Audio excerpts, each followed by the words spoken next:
Hey, everybody. Welcome to In the Know with Nina. I'm your host, Dr. Nina Crowley. I'm the Director for Clinical Education and Partnerships at SICA, where we partner with healthcare providers to offer body composition solutions. I'm excited to be joined today by Dr. Michael Glickman, who is triple board certified in family medicine, lifestyle medicine, and obesity medicine. And he founded Revolution Medicine in 2021. And I'm going to have you tell us all about that. So thanks for joining us. Sure. Thanks so much for joining me. Or thanks so much for the invitation. I'm thrilled to be here, and like you mentioned, I started Revolution Medicine just about 5 years ago. Initially with a background in primary care, but decided to subspecialize in obesity medicine. We're a big comprehensive obesity center in Washington, D.C. We have a team of about 22 providers now, a mix of MD, PA, nurse practitioner, and nutrition and fitness coaches. And we've expanded to now cover 4 different physical locations from Virginia up to New York City, and we serve patients in 8 states across that network. Wow, you guys are growing fast. And I think, you and I, of course, have connected at some of the conferences where we go for our professional education. But I've also been excited that you guys have really done an incredible job integrating Sika and body composition into your practice. And so I'd love for you to tell us a little bit more about that because that's grown along with you. Yeah, absolutely. So I think this is a very interesting topic, and one that I even mentioned at the A4M conference a few days ago. But we just got our first body composition machine a year and a half ago. It feels like we've been doing this forever, but when I looked back at my notes, we made installed our first machine in the middle of 2024. Okay. And so knowing how important body composition is today in obesity care, and how quickly and how fast this science is moving, and knowing today how crucial it is that we have that data, I think it's so interesting that our practice and so many other practices out there were doing obesity management without body composition data. When we were doing this in 2021, 2022, we thought we were providing, excellent high quality care. And this was before people were talking about body composition data. This is before we had, a lot of like the step one and the surmount one trial data where we didn't necessarily know, what percentage of patients losing weight was fat mass versus fat-free mass, and what are the implications of that. I think obesity management 1.0 is really just, hey, let's help patients lose weight, and let's help them, de-escalate their chronic diseases and just live a healthier life. But now we've really so quickly moved into obesity 2.0, which is more personalized care, understanding body composition, helping patients lose weight thoughtfully and safely. And now I think body composition is so ingrained in our protocols and so many other practices that are expanding. And I think it's absolutely where the field needs to be today. Oh, I love that. I love that 2.0. Definitely. And even, I think you and I were talking a little bit about the A4M meeting that you were just at, and how obesity care intersects with longevity medicine. And so that may even be our 3.0 there. But, I know you were able to give a talk about sort of body composition and how you've been able to integrate that into your programs. And even the return on investment piece, because we know that that's a part of it. I know from all the conversations I have with clinicians, they're wanting to figure out how they're going to get their return on something like the purchase of their BIA device. So yeah, tell me a little bit about how that talk went. I'm sorry I couldn't be there to hear it in person. Yeah, it was so much fun. This was my first time attending a longevity conference. I was very excited to explore that space more, just being more in the traditional obesity and lifestyle medicine space. So it was fantastic. And like you mentioned, this obesity 3.0, I see these fields of science intersecting. It's not, I don't think it's a matter of if, I think it's a matter of when. And I think the start of obesity 3.0 is where we're not just looking at weight loss, We're not just looking at cardiometabolic markers over time. We're not just looking at even body composition markers, but we're also looking at functional data. I think that's the next natural evolution of this. And I think we've even talked about this before at some of conferences we've attended together. But I think being able to obtain and integrate things like strength assessments, aerobic uh, fitness capacity, quality of muscle, that being able to fuse that data together with the actual composition of body mass and skeletal muscle, I think it's going to be so important because it's not just going to be about how much weight are we losing, how much muscle or fat are we losing, but what's the quality of that muscle, what's our fitness, what's our strength, and I think that's going to help us help patients lose weight even more safely and more thoughtfully, making sure we're setting really thoughtful goals for patients on what's their protein requirements, what's their fitness requirements and their strength requirements. So I think that was something I had in the back of my mind going into this conference. And there's a lot of vendors there that I think are already leading the way in these conversations. Vendors that are offering these functional strength assessment tools, Mm. and also things like cardiometabolic fitness tools like VO2 Max. I think that's another exciting field in the longevity space that a lot of patients are starting to ask about.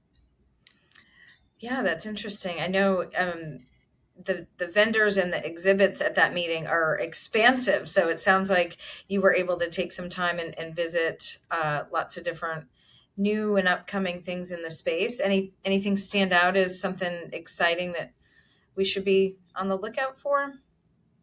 Yeah, I think for me, it's falling back to that functional data. I think our practice, we're definitely going to be investing in some of that technology in the years to come, so we could find ways to fuse some of that functional data for our patients. But there's so much happening in the longevity space, and I think that intersection is going to be happening sooner rather than later. Patients are asking for it. Longevity medicine is such a viral topic right now, Yeah. and I think to me, really, longevity medicine is just kind of a repackaging of primary care. I think primary care, um, I think in today's healthcare ecosystem has just become about disease management but not necessarily treating the upstream root causes of a lot of those diseases because even some of our best primary care clinicians just don't necessarily have the time to have those conversations about nutrition and exercise programming and lifestyle topics because healthcare providers are so busy today. So I think longevity medicine is really just positioning itself as that upstream primary care, and so the question is, what medications in the longevity space are evidence based?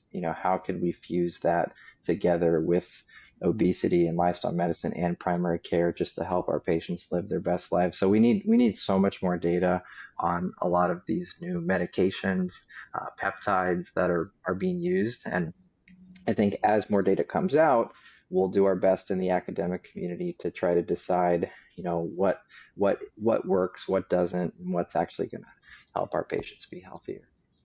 Well said. Yeah. And it's funny, even just thinking about that word of longevity, I know we talked about this, how the GLP-1s can really even, be considered longevity tools because really if that's extending the years of good quality lifespan, as they say, that's what they're doing, right? Like I can't even keep up with all the news and the media on what new indication there is or what, brain health and all these other things that the medication classes that we're seeing are being able to impact, right? Yeah, for sure. I think nobody in our academic space is going to be surprised if there's a headline one day that says that patients who use GLP-1s live longer. I think the data is very clear that most outcomes improve for patients with overweight or obesity who are taking GLP-1s. And we know that patients are seeing reversals of diabetes, prediabetes, improvements in blood pressure, cholesterol, fatty liver, kidney disease, reductions in heart attack and stroke, and some of the more recent semaglutide trials. So I think it's only a matter of time before we see that more longitudinal data after we see patients taking these medicines for years, even decades.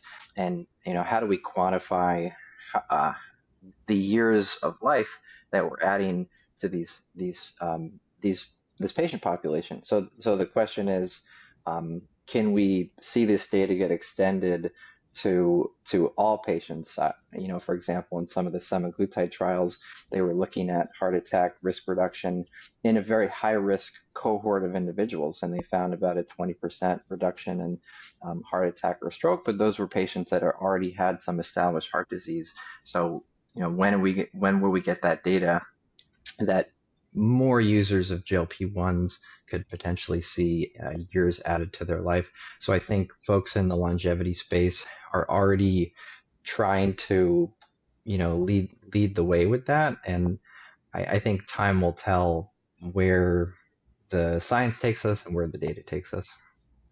Yeah, and I think I've been so focused, or we've all been really so focused on access and affordability too. And I was just saying this over the weekend that the amount of change, even in that area, over even the past year, where the model for how much they cost and how to get these medications has changed so many times. I mean, that's gone faster than anything I've seen in the past 20 years of being in this space. So it is exciting to think that we're sort of moving quickly, and hopefully getting, the medications to the people that need them most. And I know that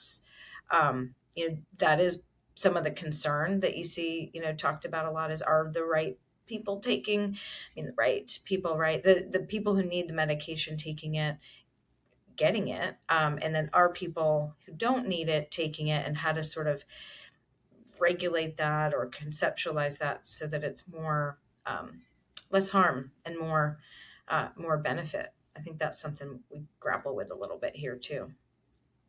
I agree. We have still so much room to grow on that topic. I think like you said, we're thrilled that the costs have come down across the board. We're thrilled that just even in this year, significant reductions in both of the major GLP-1s that are used today. So compared to just a few years ago, where the listing price was easily over $1,000 just per month. So I think we still have a long way to go in terms of the conversations about equity and, like you said, can patients that really need these medications get them? I think if we do get to that point one day where the playing field for cost is leveled out and everybody who needs the medication can access it, I think that will be an exciting time, if or when we get there. But definitely a step in the right direction. Absolutely. So what else at the conference was interesting or, upcoming? I know the education sessions, there's so many there as well. And I always have FOMO when I don't get to go to the conference and hear that myself. So then I'll invite you to tell me Yeah. what was good. What did I miss? Yeah, I mean, I could speak to the session that I gave. So I gave a talk on the intersection of body composition testing and obesity care, and I was just thrilled to see that so many of the providers that were at that session are already using body composition technology in their practices. It was almost a full room, and I pulled the room and I said, how many of you are currently prescribing anti-obesity medications, GLP-1s?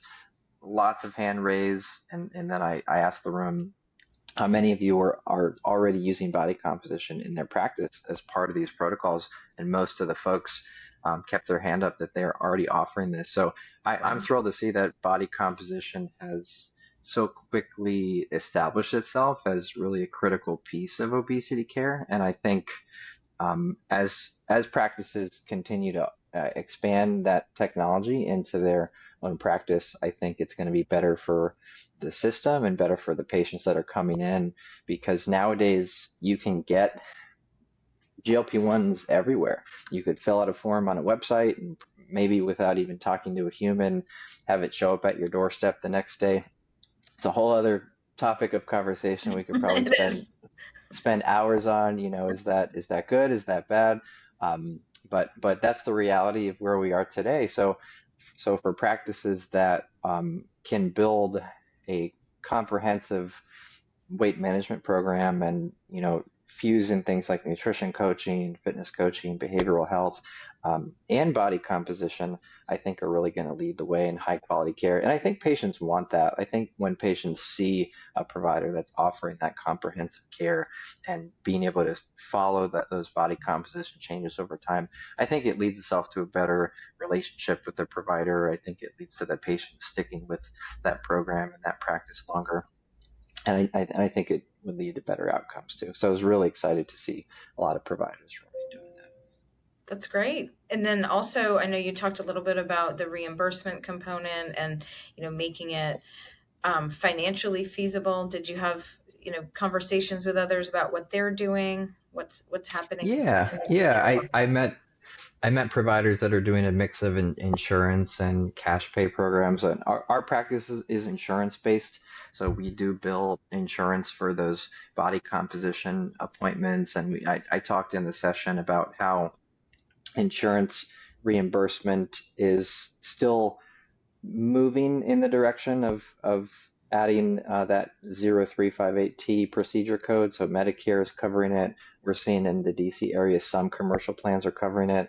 But I think the trend is going in the right direction, that commercial plans and insurance plans in general are seeing the value now of getting that body composition data, and it's helping us treat our patients more safely. So I mentioned that in the session that the coverage is getting better, but even if we don't have that coverage of the procedure code itself, you could still bill insurance for the time that you're spending with your patient in that appointment. So in our practice, we carve out about 15 to 20 minutes for the body composition visit. The scan itself only takes a minute or two. It's so quick to do these body composition scans. I think the slowest part of that visit is actually patients just taking their shoes off. Yes, But totally.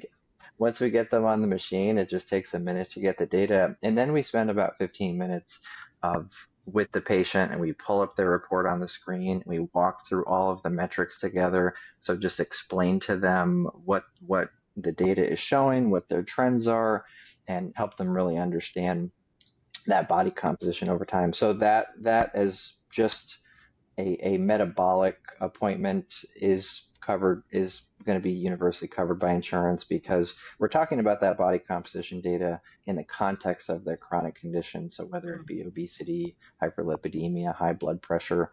And so we don't have any issues with billing insurance for that an E&M office visit for that face-to-face time. And then sometimes you could even build that procedure code on top of it. So we had a lot of, I think, hallway conversations with providers at the conference about some of those strategies, and some folks found it pretty exciting.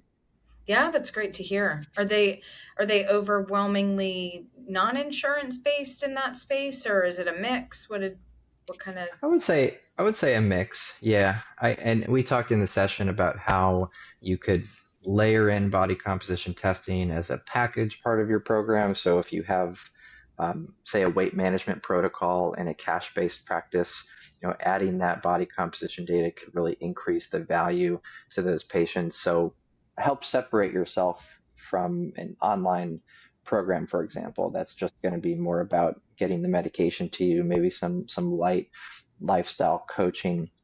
But having that body comp data as part of that cash-based program can really drive retention, drive patients to stick with you, drive direct or even indirect referrals. That's great. I think something you said that's really hitting with me is just getting that body composition assessment and the counseling as part of comprehensive care is really, where we know that's going to last, right? So if you've been taking care of patients living with obesity for a long time, we know that, one medication, one visit is not, it's not going to do it. It is almost the longevity of the relationship with the patient. And you're going to try different things, and new meds will come out, and some will do better with some or others. You have non-responders, patients who aren't seeing those same results but may stay on them even for these other health benefits outside of their weight. So I think all of that, those are kind of the things that I'm excited about, is a new opportunity for more people going in to get help with either getting well, staying well, whatever, but then getting that added benefit of the nutrition, behavior, exercise, and all of those other components of that, that lifestyle, that bigger picture, getting those folks together on their team and then keeping them there, right? Knowing that this is a long-term relationship. Right, exactly. And that's what we tell patients that join our practice. One of the most common questions patients come in when they see us is, hey, how long am I going to be taking this medication? How long do I need to be on it? How long am I going to be seeing you? And we really try to reframe that question and that conversation, because if you say, someone, you've had a heart attack, God forbid, and you get referred to a cardiologist, you're probably not going to ask that cardiologist, like, hey, how long do I need to be here? Heart disease, just like obesity, is a disease, and you very likely are going to keep seeing that cardiologist for a long time. And maybe it's just once a year as your condition improves. But with obesity, we try to educate that it is a chronic disease, and just seeing someone for 3 months or 6 months is not necessarily going to change or make that disease state of obesity go away. So I think reframing that conversation for continuity care goes a long way. And with that, we tend to see pretty high rates of engagement and retention in our practice for the long term. So not just about, hey, I'm going to reach a goal weight and then I'm going to leave the practice, like some of those older, 1.0 Yeah. models were just about prescribing medicine and then reach a goal and then cycle back, but more about helping patients maintain their weight once they've successfully lost it. Yeah, and I think, I talk about this a lot in sort of the behavioral context of when weight loss is your only goal or outcome that you're looking for, once you hit that place where you're hoping to get to, and you're in more of a maintenance phase, it's hard to stay excited, like motivationally, about staying at a same number, right? So that's where I think all of the other components to goal setting and in motivation come in. And that really is where I see body composition as a really, is a sweet spot, right? Like athletes can work continually on functional health and improvement, cardiovascular improvement, all of the fitness, parameters there. They're always setting goals and reaching them and setting new goals, right? So with weight loss being the goal, it just ends right there, right? Because staying at the same weight is hard, but being excited by that number is not as exciting. So I think that's a Right. really important piece of this too, is saying, now, like, we've evolved. There's all sorts of technology available. There's all sorts of ways that we can assess our health. Putting all of these things together also helps people focus not just on one thing, right? I mean, it's easy to become obsessed. I mean, so many people get very focused, hyper focused on the weight and the number. But when that's the only thing you're measuring, right? Like, that makes sense. So when you have an array of things that you're looking at, you're putting it in context of the person's values and their life at home and their quality of life and engagement and all of those other components. I think that's really another big service that we can do to helping people stay engaged with their teams long term. Yeah, I think you're completely right. Once someone does reach their goal weight, a lot of times the question is from the patient, okay, what next? I've met my goal weight, my blood pressure is better, my A1C is better, my cholesterol is better. So, now what? And I think in this space, there's never a finish line. I tell this to patients all the time. We don't reach a finish line with our health. It's constantly something that we're always trying to optimize and always trying to do our best. So I think this is where that body composition data can be extremely helpful again, because we can really help patients understand, what is another goal that we could set. And this was even a case study that I presented at the conference where we pulled a report from our Sika table space, and this was I think maybe a 56-year-old male who had done excellent on tirzepatide, and there was a 6-month gap between his two Sika readings where his weight was totally flat, and he got a little discouraged. And the question is, okay, why am I not losing more weight? Am I at a plateau? Do I need to be more? Do I need to change my medications? And we actually found below just the weight itself, a 5-pound increase in the skeletal muscle mass with a simultaneous 5-pound reduction in fat and some visceral adipose as well. So it was really interesting to show him that even though the weight itself was stable, he was really still making a lot of strides in that more favorable body composition ratio. So it was more of an appointment to celebrate at the end than to be discouraged about. And so I think those are always exciting when we can give patients those reports. And another reason I'm excited to fuse more of this functional data into our practice, that obesity 3.0, I think that's the direction we're going, where we could actually, help patients set that next goal of maybe we've reached our goal weight, but hey, like let's set a goal to increase our strength by Mhm. this amount, over the next 3 to 6 months. Are we going to target core strength? Are we going to target our lower body, upper body? I think being able to put those um, protocols into place is really going to make a big difference. Yeah, I do. I really am very happy that we're moving away from just those numbers that can be so, I mean, they're very damaging long term to just be so focused on that one thing. So, I think we do a lot in the behavioral space of getting people to accept where they're at and be able to move past some of those old frames of reference. But it's really nice to see that happening, in programs like yours, where you're offering that all sort of together in one package. So, Yeah, absolutely. well, yeah. So it sounds like exciting conference, lots of good, connections and ideas and new things out there.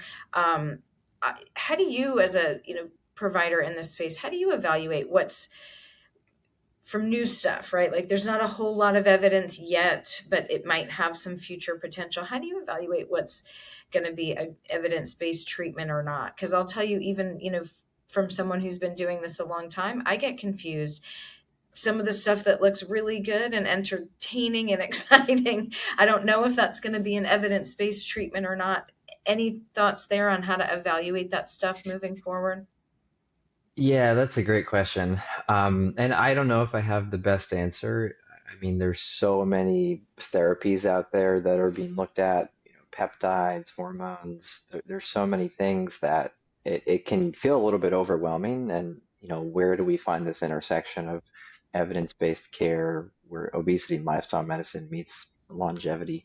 Um, I think we'll get to that point, but we need human trial data. I think whenever I see a medication with just mice studies as being kind of the most important data point out there, leaves a little bit to my imagination. We need to see human data. We need to see human trials that are connected across a broad range of individuals. I think we also need meta analyses of multiple studies being able to get that compounded data. And I think that's what we have in the obesity space, because we're not just looking at one trial for one medication that had a really low end value.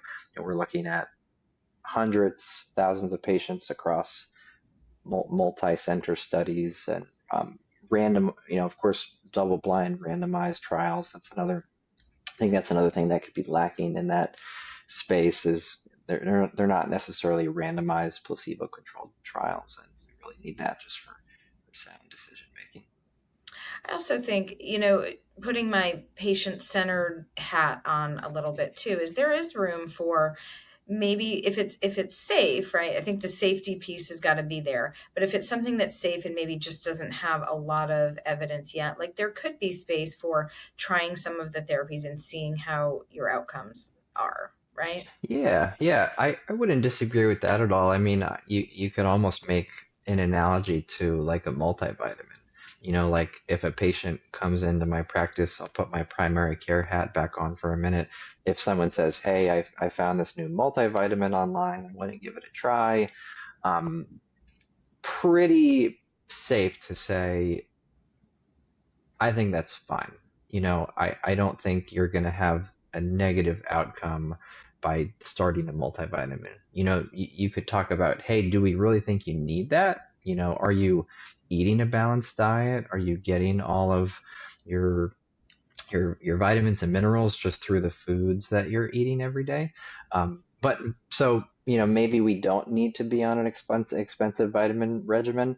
But I could also say you're going to be fine either way. You're not going to have a major um, side effect incident from that vitamin. So could you make the same argument with certain tools in the longevity space? Maybe, if that safety data is there, that we're not causing harm. I think we always have to follow that Hippocratic oath of first do no harm. So if we could answer that question, I think we could build potentially protocols on top of that, where we could look for what are the potential beneficial outcomes.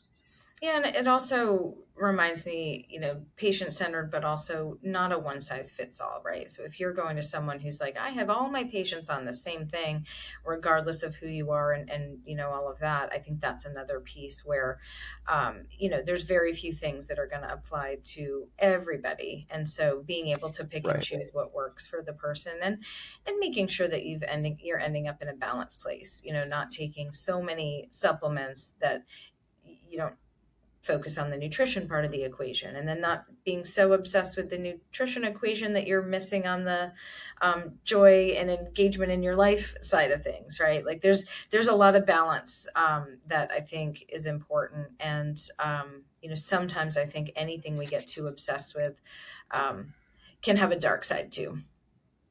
Yeah, I agree. I think that personalization is so important, and that's something that has already emerged in the obesity space. I think we're we're so early in this journey of what medications are available to us to treat obesity. We have two major GLP-1s, we have a few oral medications that have been on the market for a long time in terms of just simplifying it to what are the most effective options out there, at least 10% body weight loss.